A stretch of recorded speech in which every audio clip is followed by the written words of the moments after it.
श्री नरोत्तम प्रसाद राउतराय ये बाहादुरपुर गाँव में मोर घर यार आभिमुख्य आमर प्रथम जे पूजक आमर ये देकी जाइए 1986 मसीह से प्राय अनावृष्टि देखा देइथला से पीरियड भितर सबुआड़े हाहाकार पड़ता चारिआडे समस्ते देउथिले पानी फाणी ढालिबा ये करबा सब होता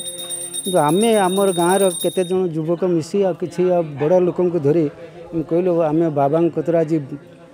1008 पानी ढालिबा देखिबा ठाकुर आम ठाकुर अछंती कि नाहंती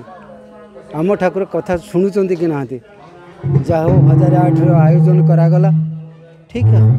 1008 रु मोर अनुमान 300 कि 400 खंडे पानी जाइए गोटे बिजु गोटे घड़घड़ी मारला पूजक जेतिकी बसी तंबू तले से मंदिर कम ये थिला ये आग नथिला से पीरियड भितर समस्त चाउल मंडल जेते थिला सब गुटी गुटी भासीगला समस्त मनरे गोटे जिनस आसीगला जे प्रकृति रे बाबा बड़ बहादुरपुर रे बालेकेश्वर ठीक अच्छी समस्त गोटे जिनस मन को आसीगला से ही दिन ठारू ये जलाभिषेक आज पर्यंत चालू रही तापर यही जलाभिषेक प्रत्येक श्रावण मास शेष सोमवार दिन आम अनुष्ठित करुचे प्रथम सोमवार दिन आमर किसी काउड़िया पिला मानक धरी पंचलिंगेश्वर जाऊँ आ शेष सोमवार दिन ये जलाभिषेक करूँ। मु जितेंद्र कुमार राउत भक्त बड़ बहादुरपुर गाँव ये जलाभिषेक मुख्य उद्देश्य हूँ बहुत दिन पूर्वर आम गाँव में मरुड़ी पड़ूला वर्षा हो नाला तेणु प्रायतः पूजक अनुरोध क्रमे ग्रामवासी मैंने अनुरोध कले जे ये जलाभिषेक करने 1008 एवं जलाभिषेक कर शेष मुहूर्त प्राय 4टा टाइम हठात अंधकार की एमती प्रकार बन्या है जोटा कि एरियार समस्त को खुशी लहरी सृष्टि कर देता आउ अन्य कथा है जलाभिषेक शिव मंदिर श्रावण मास कराए यहाँ शिवंकर गोटे माने पानी ढालिबार मास कहते गले अत्युक्ति हे ना प्रत्येक शिव मंदिर पाखे ढला जाए तेणु पिला माने अन्य शिव मंदिर पंचलिंगेश्वर आपणकर लिंगराज विभिन्न शिव मंदिर को जाती एवं परिशेष शेष सोमवार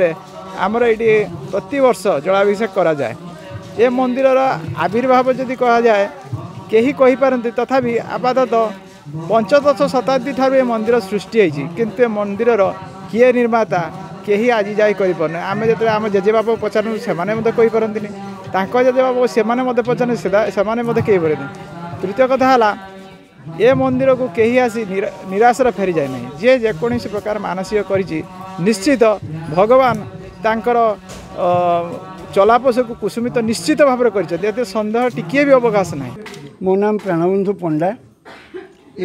एठाकार पूजक बाबा बालेकेश्वर महादेवंकर मु जड़े पूजक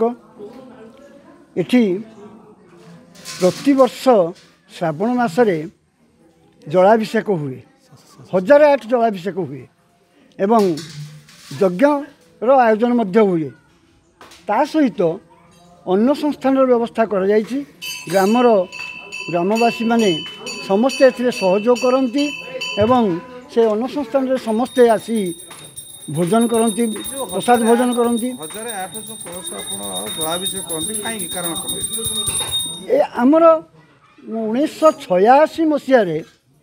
जितेबाला कुआड़े वर्षा हो नाला सेतेबेले बहुत लोक मैंने बहुत चिंतित थे चाष कम मुटे आज हो पार नाला तेणु किए कौटी किमिति पूजा पटल भी करुले आम आम गाँव में से वर्ष पूजा टी कलु ये महादेव पाखे जलाभिषेक कलु आश्चर्यर कथा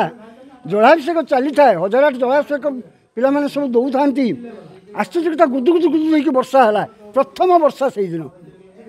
प्रथम वर्षा है से वर्ष ठारू आम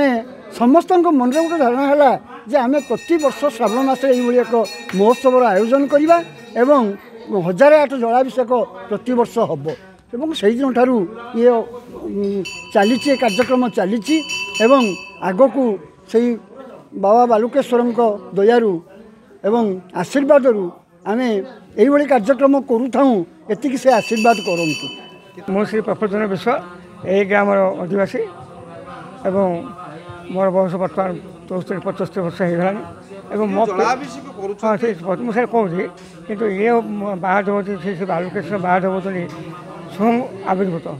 ଏଠି କେହି ସ୍ଥାପନା କରାନି ଇଏ ପାତାଳ ଫୁଟୁ ଅବଶ୍ୟ କିନ୍ତୁ ଆମ ବାପ ବୃଷଭ ଜେଜେମରୁ ଏଇ ବାଲୁକେଶ୍ୱର ମହାଦେବଙ୍କର ପ୍ରତିଷ୍ଠା ହୋଇଛି ଏବଂ ସେବେଠାରୁ ଇଏ ଏକ ପ୍ରତ୍ୟକ୍ଷ ଶିବ ମନ୍ଦିର ପ୍ରାୟ ଏଇଟା କେବଳ ଡଗରପଡ଼ା କିମ୍ବା ବାହାଦୁରପୁର ଡଗରପଡ଼ା ଗ୍ରାମ ପଞ୍ଚାୟତରେ ଖଇରା ବ୍ଲକର ଏବଂ ଔପଦା ବ୍ଲକର ପ୍ରାୟ ସମସ୍ତ ଲୋକମାନେ ଏଇଠାକୁ ଆସିଥାନ୍ତି ପୂଜା କରିବା ପାଇଁ ପ୍ରତ୍ୟେକ ମାସ ଏ କେବଳ ଶ୍ରାବଣ ମାସ ନୁହେଁ ପ୍ରତ୍ୟେକ ମାସରେ ପ୍ରାୟ 100 ଲୋକ ସଂକ୍ରାନ୍ତି ଦିନ ପ୍ରାୟ 100 ଲୋକ ଏଠିକି ଆସନ୍ତି ଜଳାଭିଷେକ କରିବା ପାଇଁ ଏଇଟା ଆମର ବର୍ଷା ଗୋଟିଏ ବର୍ଷ ସେ 10-12 ବର୍ଷ ପୂର୍ବରୁ ବର୍ଷା ଯେଉଁ ହେଉନଥିଲା ସେ ବର୍ଷା ସମୟରେ ଆମର କେତେ ବয়োଜ୍ୟେଷ୍ଠ ଲୋକ ଗ୍ରାମର ଯେଉଁ ବୁଦ୍ଧ ଲୋକମାନେ ଥିଲେ ସେମାନେ କହିଲେ ଆମର ଯଜ୍ଞ କରିବା ସେ ଯଜ୍ଞ କଲେ ନିଶ୍ଚିତ ଭାବରେ ବର୍ଷା ହେବ ସେବେଠାରୁ ଏ କାମ ଏଇ ଶ୍ରାବଣ ମାସ ଯଜ୍ଞ କରାଯାଇଥିଲା ସେବେଠାରୁ ଚାଲିଛି ଏପର୍ଯ୍ୟନ୍ତ ଚାଲିଛି ଆମର ଗାଁର ଯୁବକମାନେ ଅଛନ୍ତି ପିଲାମାନେ ଅଛନ୍ତି ସେମାନେ କରନ୍ତି ଏଠି କେବଳ ନୁହେଁ